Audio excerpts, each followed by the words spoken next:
at this time, what I'd like to do is going to be bringing up Dr. Ingraffea from Cornell University. Please welcome Dr. Ingraffea.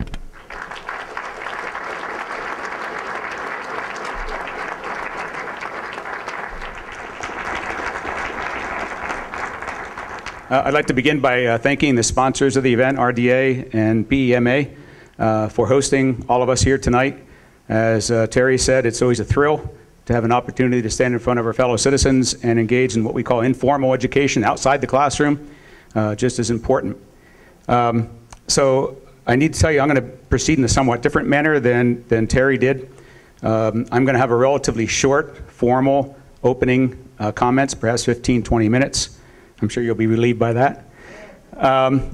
But I want to leave as much time as possible, and I then want to encourage that we get into more of a debate format, in that as soon as I'm done, I would like to have those of you who want to ask questions proceed to the podium to ask the questions, but I'm begging that you ask the questions in a way that engenders debate, that is, address both of us. Ask the question to both of us and ask us both for a response. And then I'll respond, Terry will respond, and if necessary, we'll have a rebuttal. And so I'll try to use most of the time I've been allotted tonight, rather than in a formal address, to encourage that debate where you get more engaged in what's going on. Is that okay with everybody? Okay. So one other thing I need to say at the beginning is Terry indicated, I guess John indicated for us, that neither of us were paid to be here tonight.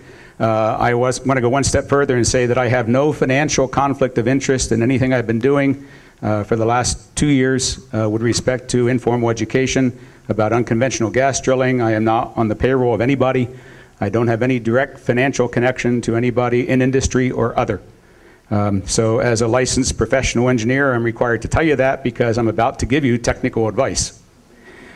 Okay, so hopefully this will be brief but to the point, and I want to make it clear that in the small number of slides I have here, I'm embedding threads, opportunities for you to ask questions. I'm going to highlight some key points, some of which Terry already brought up.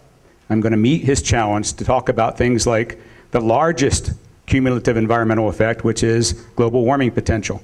But I want to make sure that I emphasize that over the next 10, 15 minutes, the points that I think are the key points with regard to this potential development in even larger scale than you've seen in Pennsylvania to date. So let me proceed. I frame the problem because I want to make sure that you understand my position. And the position is one first expressed nearly 100 years ago by Teddy Roosevelt. I'll read it to you. I recognize the right and duty of this generation, now you, to develop and use the natural resources of our land. But I do not recognize the right to waste them or to rob by their wasteful use the generations that come after us. So hold on. I'm going to contrast that with a quote more recent. A corporate business plan is not a national energy strategy. And I want to expand on that in case you don't understand what I mean. I feel that what's been happening in the Marcellus in Pennsylvania for the last 4 or 5 years is a corporate business plan being enacted before there was a strategy to protect the environment, to protect human health, and to ask the biggest question of all, not could the industry do this right, or would the industry do it right, but should the industry do it at all? So none of that, please. Come on, you didn't interrupt Terry, so let's continue. So let me expand on that. So Terry's right. He started this in a very true sense of the word, with articles and presentations that he made. The press got wind of the news that he and his colleague Gary Lash had done some calculations that indicated there was a hell of a lot of gas in the Marcellus, and he's right. And that set off the rush that you're now experiencing in Pennsylvania, and those of us in New York are, at this point, holding off. So here's one of a number of graphs I'll show you. I'll try to explain what's going on here so you can follow along. Horizontal axis is year, April 07 to roughly this now.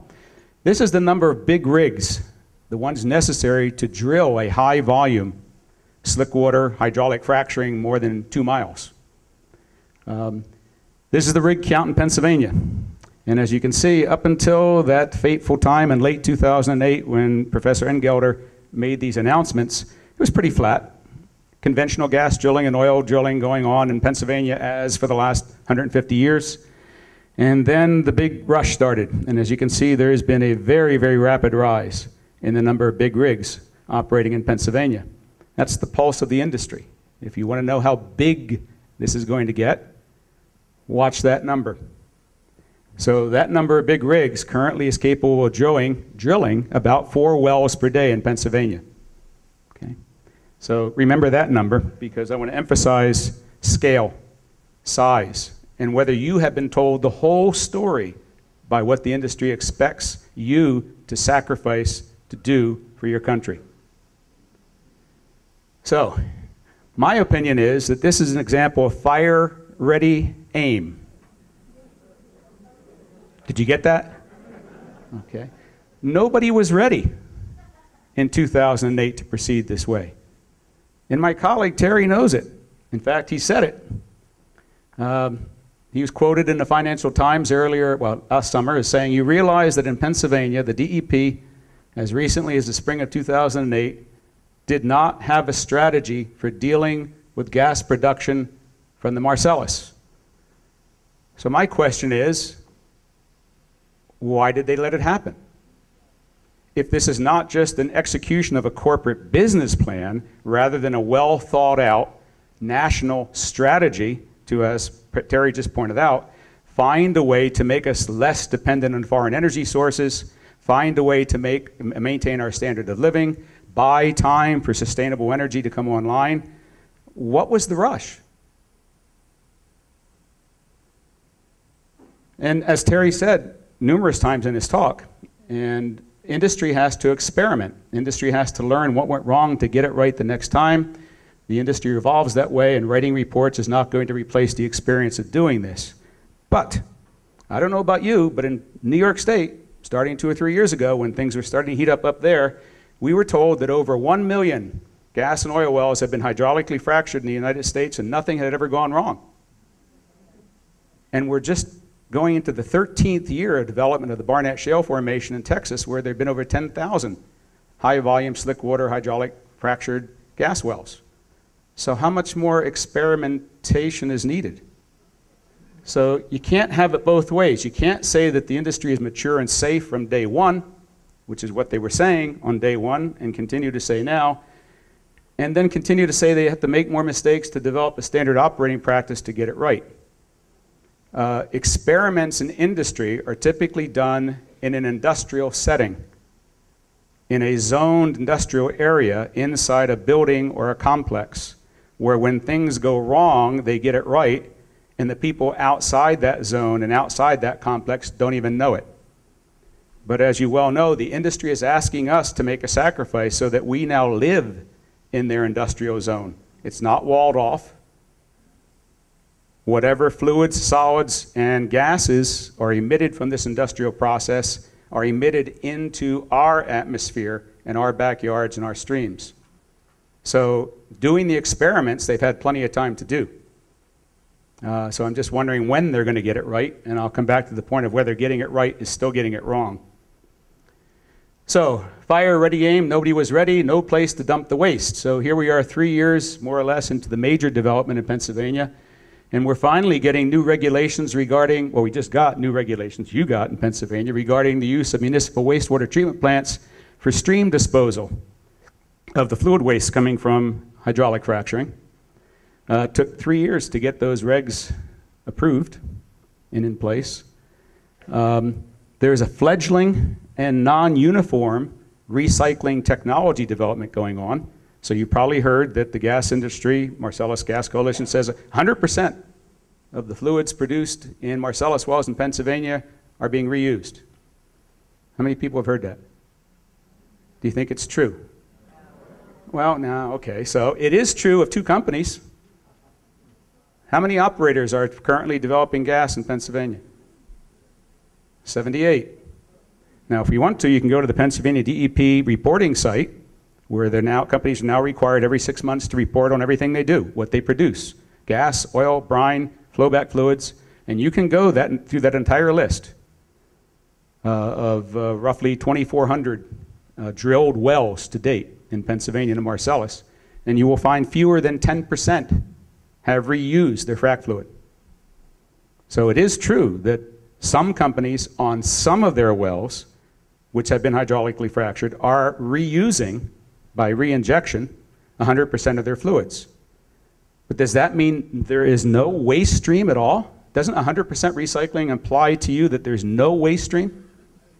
Okay, well that's not quite true either. And we can get into that during the debate section of tonight's evening. Notice I'm laying threads here for you to pick up on. Many ongoing problems with cementing. Terry pointed those out. Those cementing problems have been around since wells have been drilled. I can show you advertisements from my former research employer, Schlumberger. I worked for them for 20 years. I can show you full-page ads from the 1980s pointing out that Schlumberger was now hard at work in solving the cementing problem to forbid or diminish gas migration.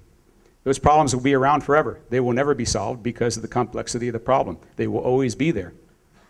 So after 3 years, as you well know, Pennsylvania is now considering substantial modifications to their Chapter 78 regulations. Those are the regulations that govern oil and gas production and development in the state of Pennsylvania. So it took, with the resistance in some parts of the industry to making those regulatory changes, they are being made. So yes, the industry is improving. They're trying to get it righter. There have been over 1,500 DEP violations of existing regs, and the rate of violations is increasing. Now you might say that's because the rate of drilling is increasing, but the rate of increase in the violations is greater than the rate of increase in drilling. So if the industry is learning as they go along, why is the violation rate continuing to go up? And as you know, municipalities where there is a lot of development going on are struggling with demands on their social services. Again, had we stopped in 2008 and said, let's think this through and try to get it right, we can go in during the Q&A and the debate part, and I'll show you what I think the industry should have promised 2 years ago in terms of all the things they could have been doing in the last 2 years to make it righter.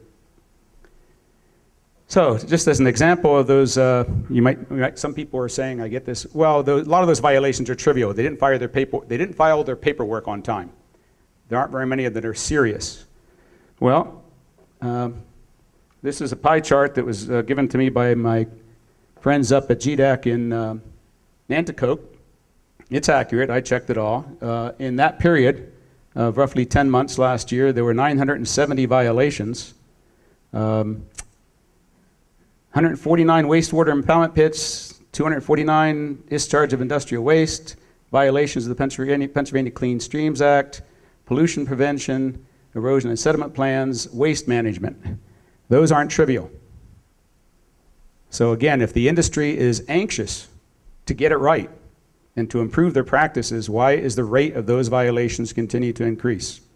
It goes to the question of not could they get it right, but would they get it right?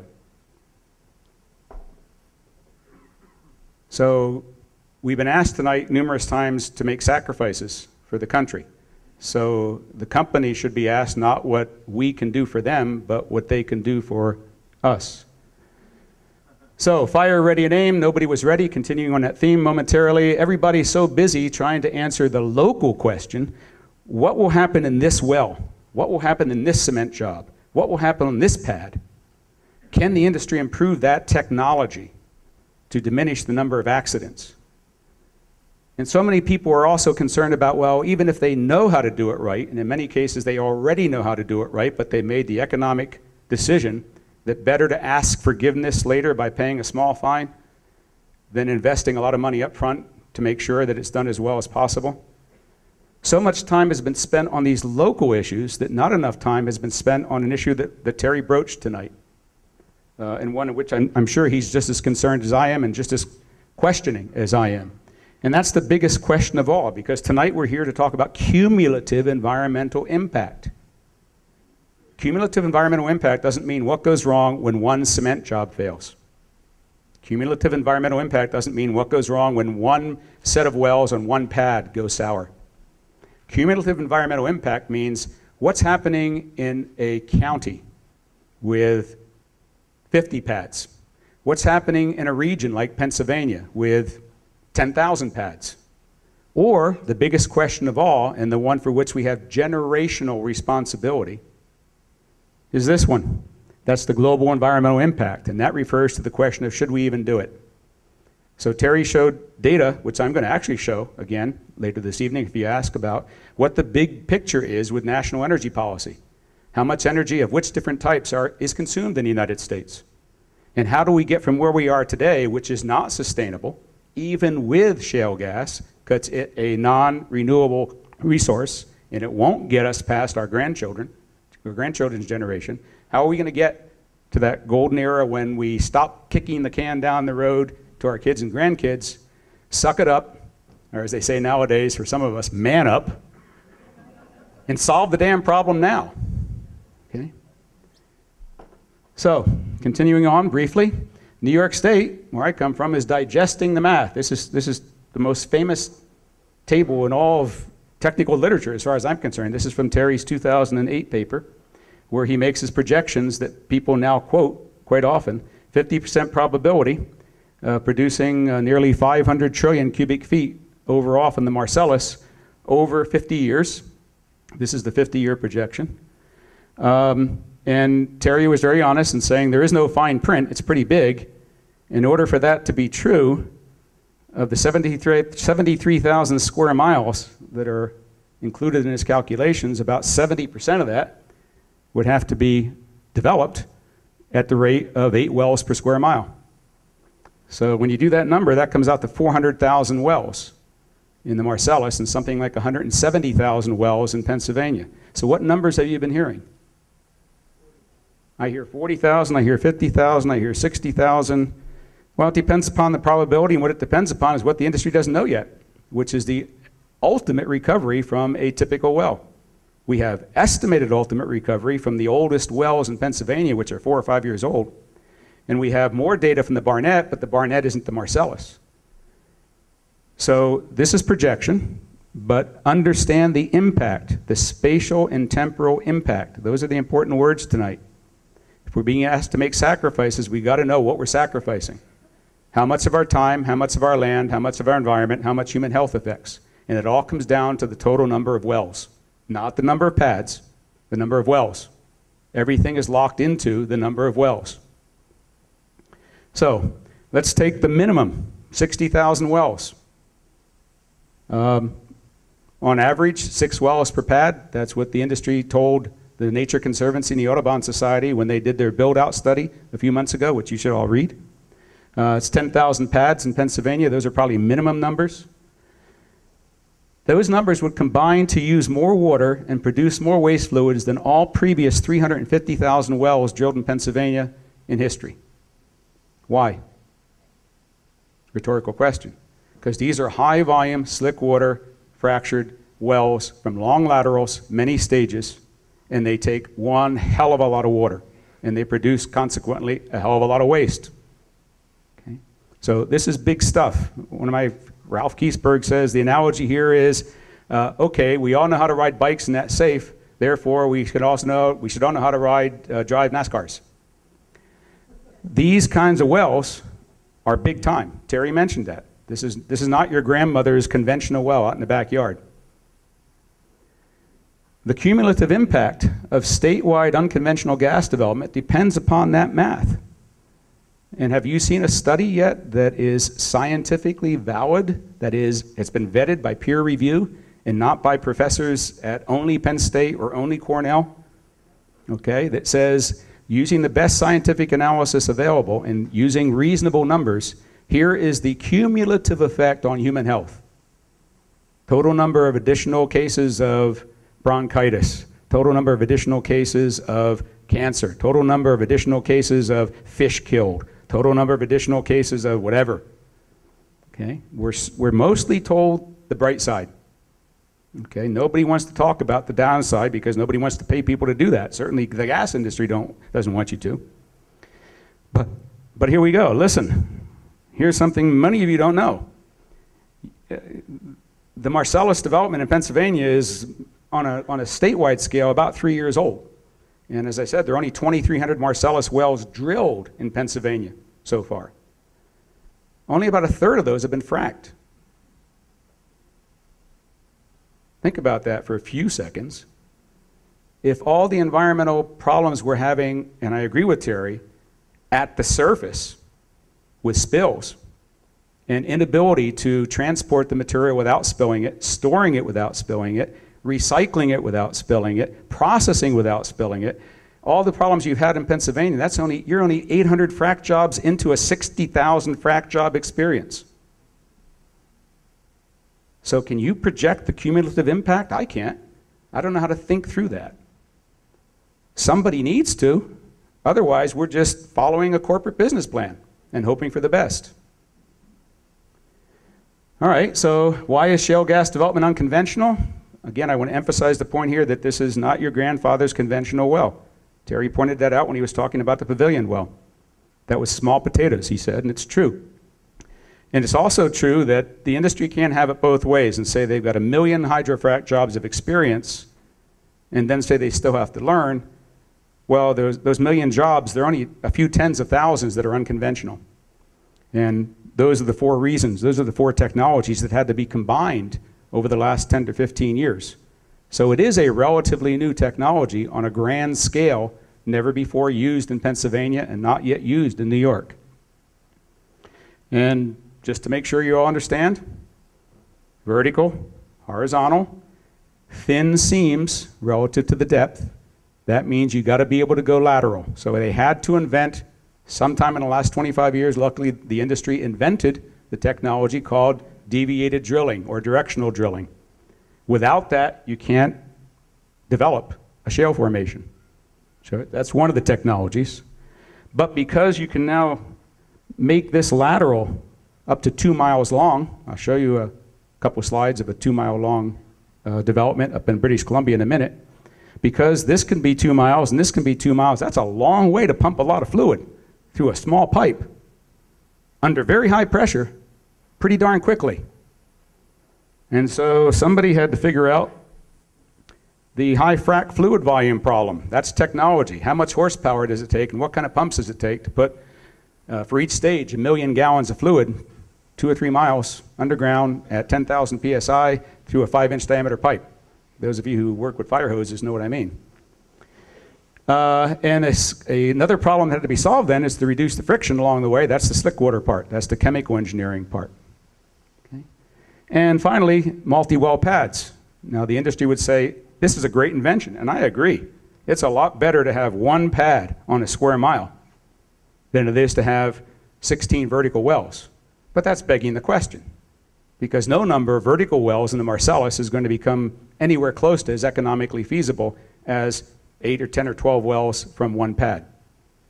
So make sure you understand why they're telling you it's good. So this is Terry's slide. It's another very well-known one, and it's taken not far from where I live, and it tells the story of these 4 technologies in one picture. So I thank Terry for distributing this to many people. As you notice, this is not Marcellus, but it is a black shale. And you'll notice that these, people have been around the gorges up in Pennsylvania. You see all these beautifully straight lines, fractures.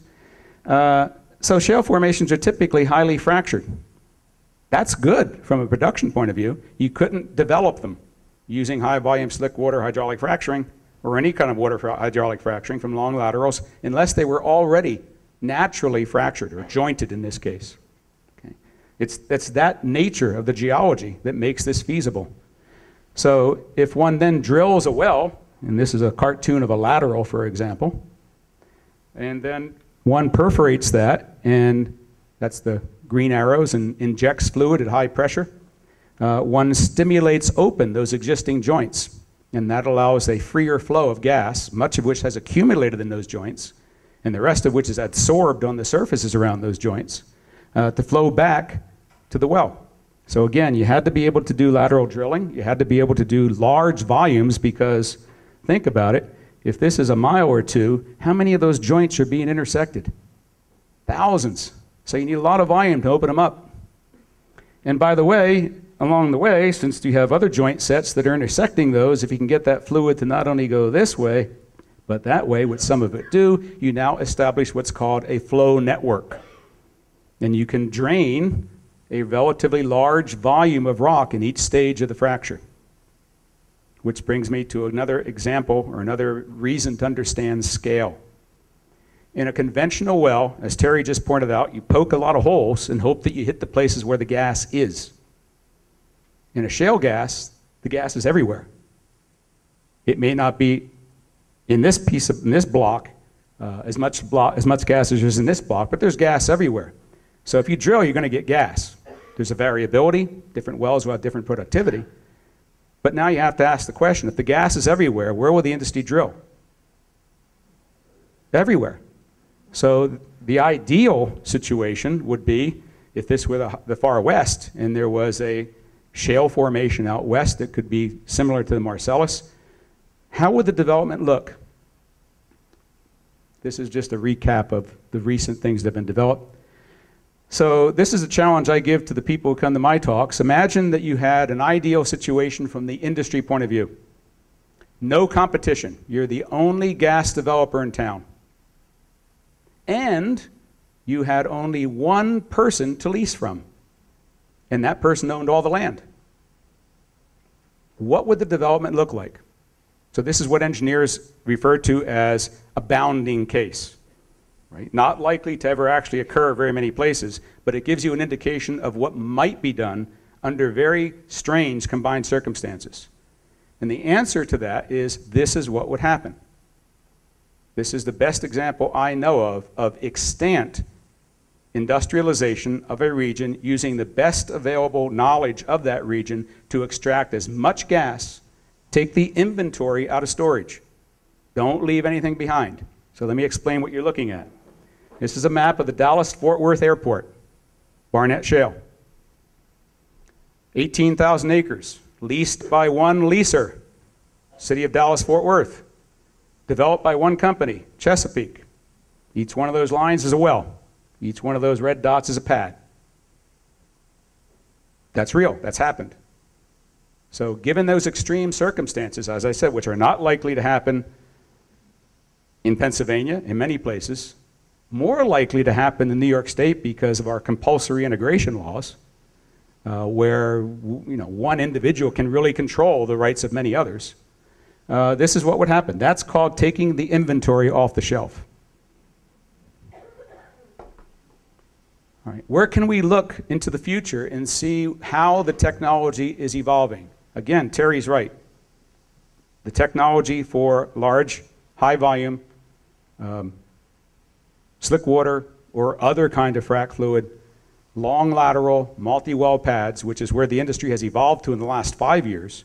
Can we look into the future and see what might be in store where the industry is testing even better ways? And by better ways, I mean fewer dollars down for more gas out. Okay? So we can go to an area where there aren't too many people complaining about what's going on. There are no moratoria in northeastern British Columbia. There aren't too many people. As Sarah Palin would say, the number of moose outnumbers the number of people. All right, so this used to be the world's largest frac job. It's an Encana job, or I'm sorry, an Apache job. And up until April of last year, this was a 16-well pad. And just to show you that what happened at the Dallas-Fort Worth Airport is not a unique situation. Here was another situation where one company owned leasing rights to a large area, and they got the leasing rights from one entity, British Columbia. It's public land. And so again, you see the pattern. Many wells concentrated in a very small area. Here's the pad I just showed you a picture of, 16 wells coming from that pad. So those of you who have driven around here notice that it's very rare so far to find a pad with more than 2 or 3 wells on it. And you know why? You know why? Okay, you can ask me that during the debate portion. All right? But here, that's 5.6 million barrels at 42 gallons per barrel. Okay, that's over 200 million gallons of water to this site. 274 frac stages, 111 million pounds of sand. And not to be outdone, more recently, Encana said, the hell with that, you think you're big, look at us. So this is currently touted as the world's largest shale frac job in the world. This is a square kilometer pad. 417 million gallons of water, 78,000 tons of sand, 8 million gallons of fracking chemicals, 500 frac intervals, 2-mile-long laterals, 40,000 horsepower for fracking pumps. Now, don't get me wrong, I've been accused of being a scaremonger. Is this what's going to happen in your backyard in Sullivan County? Who knows? Is it going to happen anywhere in Pennsylvania? I wouldn't bet for it, I wouldn't bet against it, but this is what the industry is learning how to do, scaling up in order to increase efficiency. And that's what the geology tells them to do. And that's what the technology, continuous technology evolution, is allowing them to do. The question for you is, what cumulative environmental impact would developments like this have in my backyard, in my county, in my state? I don't know how to answer. I don't know how to quantify those yet. No one does. All right, so let's do the imaginary, and please don't get me wrong, I'm not saying this is going to happen. It says ideal spatial development. One person owns all the area around Laporte, right, which is not true, and that one person gets in bed with one company, and take into account everything that I just told you, this is what would happen. Each one of those yellow rectangles is centered with a red dot, which is a pad, and out of each pad would come as many wells as they think is perfectly, technically feasible. So that would be the ideal. It's not going to happen here, because at least not for right now, you don't have any kind of compulsory integration or forced pulling. You have a situation where the geology controls the shape and the size and the orientation of those spacing units, but you, as Terry pointed out, it all starts with the landowner. You control how many of those and how closely spaced they're going to be. And it comes down again to the same question I've been trying to answer, which I can't. What will be the cumulative environmental impact on this scale of that kind of development in this region? If you know the answer to that, maybe you can tell everybody tonight. And just to let you know, I'm not blowing smoke. As I mentioned earlier tonight, the Nature Conservancy, Audubon Society, got together with a bunch of industry representatives and academics, myself included, and developed a build-out study, which is now available on the TNC website. And this is an image from that study based on the idea that there will be 10,000 new well pads in Pennsylvania over the next 20 years with an average of 6 wells per pad. This is an area that's spanning Susquehanna and Wyoming County, a little bit east of here. Each one of those white dots would be a pad. So it's about the same scale as this in terms of pad density, but of course there's a non-uniformity to take into account. There's some lands that just will not be used for gas development, as Terry points out with his 70% figure. Okay, so I want to bring this to a quick conclusion so we can get into the debate part of the evening. Let me summarize my point of view. Why is slick water, high volume fracking from long laterals a higher risk to human health than the old kind, the conventional gas wells? Requires much higher well density, many wells per square mile. True. Requires much more industrial development over large areas with heavier equipment operating 24/7, 365. You already know that's true. Requires much higher volumes of fracking fluid, millions of gallons per well, as opposed to tens of thousands of gallons. Nearly 2 orders of magnitude more fluids per well than conventional. It's a crucially important point to make, along with the air emissions, that the total amount of fluids that are consumed and produced as waste, nearly 2 orders of magnitude higher per well, and a much higher number of wells than we anticipated. Produces much higher volumes of waste fluids and solids containing the usual list of hazardous materials that Terry's already mentioned tonight, the frac fluid chemicals themselves, and the stuff that nature has stored safely down there 2 miles below us for the last 350 million years, heavy metals, norms, volatile organic compounds. And it also, unconventional gas development, produces much higher volumes of fugitive emissions because of the difference in the development process than conventional gas. And again, I'm laying down threads. I hope somebody asks me to prove that. So, in summary, it's pretty simple.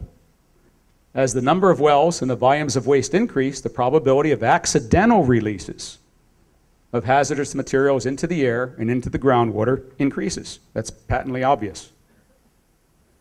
Cumulative effects on air and water from these and from purposeful emissions. Why would we purposely emit hydrocarbons into the atmosphere? Well, the technology isn't there yet to make it impossible. Therefore, it happens, and you allow it to happen. Into the atmosphere and releases into groundwater, we don't know the cumulative effects. Nothing like this has ever been done in Pennsylvania. As I said, the cumulative amount of water, waste, and VOCs resulting from even a 60,000 well development in Pennsylvania is higher than the equivalent entities in the previous 350,000 wells, and that's an easy calculation to do. Increased production and burning of natural gas and its liquid companions, the ethanes, propanes, and butanes, increases emissions of greenhouse gases. And again, I hope we get into that later this evening. So finally, Terry did give a talk in Hughesville 2 days ago, Terry? Monday, okay. And he said something which is really true. Most of the stuff he says is really true. We just debate the impact and the implications. People in New York State are not acting as Luddites without good reason. As a Luddite, I'm probably one of the more technically savvy Luddites that New York State has ever had. And yeah, well, you got that right. So here's my last slide, and it comes back to framing the problem. Are we seeing in Pennsylvania the result of a well-thought-out strategic plan, a national energy strategic plan that has been modified and mollified and controlled and restricted by knowledge about the environmental impacts and the human health impacts, and at the largest scale, the impacts on global greenhouse gases, or are we just seeing the expression of industrial will? And you know what my position is by now. It's the same one as G.K. Chesterton when he said, science must not impose any philosophy any more than a telephone must tell us what to say. I hope you get it. So thank you for your attention. Looking forward to the rest of the evening. Thank you, Dr. Ingraffea. Okay, before we get on with our Q&A section, we have two speakers who come here, and what they would like to do is take about 10 minutes or so to share their personal stories with you. And they are Craig and Julie Sautner from Dimock, Pennsylvania. Please welcome Craig and Julie.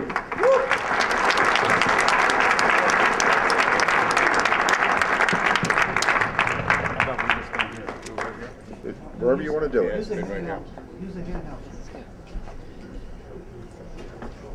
We okay here? Hi, my name's Craig Sautner. This is my wife, Julie. We lived on Carter Road in Dimock, which is also known as Ground Zero. I'm sure you're well aware of what's going on now in Dimock with all the contaminated wells. We got our well contaminated back in September 11th of 2008. And we didn't ask for any of this stuff, you know, we didn't know anything about it. Nobody forewarned us before we leased the property. And, you know, the landman came up to us and just said, you know, you guys might as well lease. All your neighbors are leasing. All the leases are the same. And if you don't, we're just going to take the gas out from underneath you. So we had no idea. Nobody told us about anything that was going on. But as you can see by the water up there, that's the water that came out of my well. Now, we've been accused by a lot of people of making that water up. It came out of my well. I'm not going to lie about it. Why would I lie about it, you know? We had pre-drill tests. We had no methane in the wells, and we had perfectly good water. We also have a isotope test which fingerprints the gas, and it is definitely production gas that's in our wells now. It's, you know, we're not doctors, we're not professors or, you know, scientists or anything like that. We're just your ordinary people trying to live with a contaminated well. And for almost 2.5 years, and let me tell you, it's not easy living like that. I mean, we live with a water buffalo that they have to come and bring water every day, and so we can have water. You we had a filtration system in our house. Cabot Oil and Gas put a filtration system in there. We used it for almost a year. So here we are taking this water coming out of our well, and all they were doing was taking the color out. It wasn't taking the other contaminants out, so it was making it clear, and we used it for almost a year like that. So what are the long-term effects going to be on us from using this water like that? We don't know. Nobody knows for sure, but we'll find out someday. My daughter would get in the shower and she'd get out and lay on the floor because she's almost passed out from the methane sucking the oxygen out of the air. And then, we went to all of our legislators, senators, everybody, congressmen. We wanted something done, and we could not get anything done. Nobody would do anything for us. I mean, we begged. We even went to news stations, and they said, unless you have something new to talk about, we don't have no interest in the story. Well, now Dimick is known worldwide, and we had nowhere to turn but we had to go. We had to get lawyers involved in this thing to try to do it. Try to get some kind of justice done here. And we have one of our lawyers here with us. Leslie, you want to stand up? Leslie Lewis from Napoli's Byrne and Rivka in New York City, and she'll answer any of your questions later on. She's very knowledgeable about this whole thing, this situation. So, so here we are trying to live this way with the water and everything like that. And then, even going to all of our, different people trying to get some help, we finally thought we had some help with the DEP. Because they said, we looked at the whole situation and we can't drill you new wells there. We only have one last thing to do, and that would be to pipe your water down from Montrose, which is about a little over 7 miles from Dimick. So what they were going to do was they went out to Harrisburg, the water company, PA Water Company, American Water Company, and got a loan to build this pipeline, $12 million worth. So everything was in the go, and we said, here we go, boy, this is really nice, We might get something now, some fresh water finally, and that's all we were asking for. But then our own community, people in our own community, our neighbors, started to fight us. Why would they not want us to have clean water?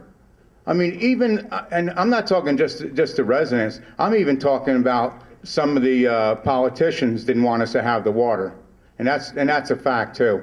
They didn't want us to have it, so they started raising all kinds of stuff. And then one day we got a phone call that we were going to have a conference call with John Hanger from the DEP, and said that, and what he did when we had the conference call, he told us that they squashed the line for the pipeline. We weren't going to get the pipeline because with the new administration coming into Pennsylvania, it was just a matter of time before it was squashed anyway. Well, I don't know if he can tell the future or not, but that's not fair to us guys. Our law firm and us, the residents, were not asked anything about this. So what they did, they went to Cabot and they worked out a private deal and settled for like $4 million, and that was supposed to be used for compensation for our water. Now, I talked to Scott Perry from the DEP after this happened, and I said, Scott, what about all the stuff in my basement, all the equipment in there? Who's going to take that out? Well, that's your responsibility. I said, it's not my responsibility. I didn't put it in there. Cabot did. And I said, what about the other contaminants in my well? I said, what are you going to put? They're going to put something in there? And they said they would put a gas migrating thing in there or something to take the gas out. I said, okay. I said, what about all the other contaminants? And he said, well, if you would have taken the first system they offered, I'm sure they would have taken all your contaminants out of your water and cleaned it up. This is a DEP. Now here's your state people trying to do everything like this for you, Okay. So then I asked him, I said, well, what about all the other contaminants in my well if I put that gas separator in there? Well, that's up to you to get it out of there. I said, you want me to take my money and pay for it? Yeah. I said, I'm going to go clean up my own water that Cabot screwed up to begin with and contaminate it, and I'm going to take my money and clean it up myself. I said, I'm not going to do it. It's not up to me to do that. So then we went on and on about the whole thing and this settlement part of the money and everything like that. He told me that he said, I'm sure if you gave all that money back, Cabot would clean your water up for you. This is the DEP telling us this, okay?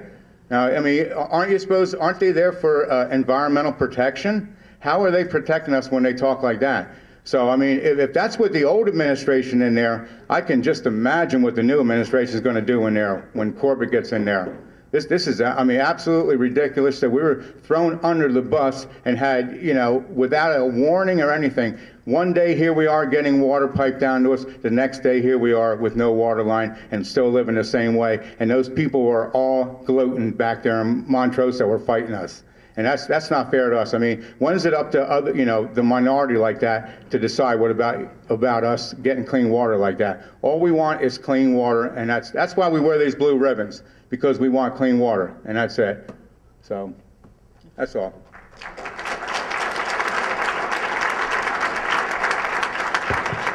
Thank you, Craig, Julie, and I think I could say this for everyone here, regardless of how you feel about gas development, whether you're for it, whether you're against it, whether you're not sure.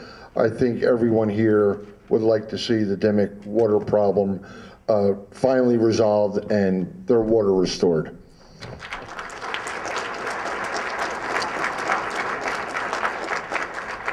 Okay, at this time, we have a special guest who is calling, would like to speak to us, who could not be here this evening, and that is Josh Fox, but we have him on a phone. So hey Josh, here's John. What I'm going to do is we're going to do this old school, and I'm going to hold the phone up to the cell phone, and we're going to let Josh say a few words. Josh? Hello? Yeah, John, am I on? Speaker. Yes. Well, Yes. I just wanted to say that regrettably, I was not able to be there tonight. The plan was for me to Skype in and address the whole room live so that I could see you and you guys could see me.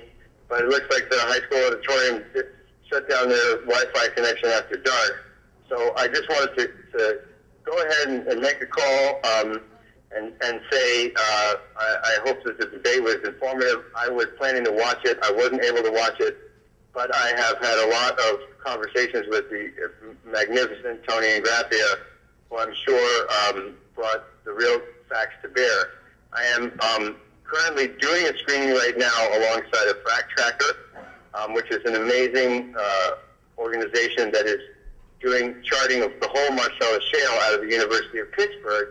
And they just showed me an extensive map of permits and violations in Pennsylvania. And the more dense the wells in one area are, the more dense the violations are, and it's really quite striking. So I would urge everyone to go to Frac Tracker. I think it's fractracker.org or fractracker.com to see the real story here. What I've tried to tell in my film Gasland, and as I continue to tour the film, as I've toured it to 127 cities, to over 70,000 audience members, and of course it played to about 3 million people on HBO. And the DVD is out now, and people are showing it, screening it. And if you haven't seen it, please do take a look at it. What you see there in Gasland is the human story behind the drilling, which is devastating, which decimates property, it decimates property value, it destroys water quality in the areas that it goes to, and air quality, and it's a public health risk that's very considerable. So I just wanted to say I was really hoping to be up on the screen there tonight to address the auditorium, take questions, but it wasn't possible. But I'm very grateful to John for organizing the event, and I will definitely be back around soon. Enormously appreciative of all the people who have come out to see the film and all the debates, all the talks, all the question and answer sessions that we've had. It's been one of the best things I've ever experienced in my entire life. The movement of people who are concerned about gas drilling across the nation is hundreds of thousands of people strong. When we show the film, people could come, like the Sautners did, no doubt, tonight, with their water samples in their hands. That is not just a local phenomenon. That is happening all around the United States where gas drilling is occurring. Of course, there's a lot of science yet to be done, but what we know right now is that the first level of data, the first level of evidence, is the human beings on the ground who are reporting problems, and they're reporting problems by the thousands. I continue to get emails with more and more stories, photographs, documentation, video, water sample reports. People write every day saying, this is our crisis, this is our nightmare, this is what's happening. For Pennsylvania to be ignoring, my home state, for Pennsylvania to be ignoring these consequences and going ahead with this at the peril of its citizens, at the peril of all of our incredible natural resources in the state, is a tragedy, and it's a crime, and it's a shame. And the apologists for the industry are going to have a lot of explaining to do when real science continues to mount and shows the devastation that's happening because of this. The money is short-term. The money is not worth it. I have to say that we're selling out the future of the state if we continue to go ahead and exploit it for natural gas. Natural gas will leave, and there won't be anything left in its wake. So anyway, I appreciate very much your time, and again, apologize. I really wish that I could have heard the debate and could have seen everybody there, and I just appreciate the opportunity to address it. I was going to play the banjo on the video. It's going to have to wait, but it sounds like tonight may have been a more serious event for that kind of thing anyway. But I just want to say thanks, and hopefully your quest for truth in this doesn't end here. Go ahead and talk to the people who have had these problems. Listen to the Sautners. Go to Frac Tracker. Go to gaslandmovie.com. Read the articles, and I think you'll see the story.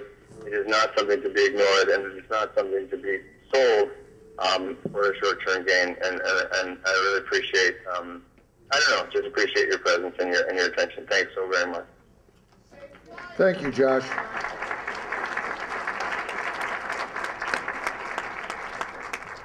Okay, at this time, we're going to have our open Q&A, and how we're going to do this is we want everything to remain fair and civil, so we're not going to forget about that part. So what we're going to do is I'm going to turn this podium over to the side, and I'm going to allow folks, if you would, line up down this aisle here. Whoever has a question or comment they would like to ask, you can ask it to any of the individuals, or you could ask it to any of the members of the panel who spoke tonight, Dr. Engelder, Dr. Ingraffea, or Craig and Julie Sautner. That is up to you, or they can all answer.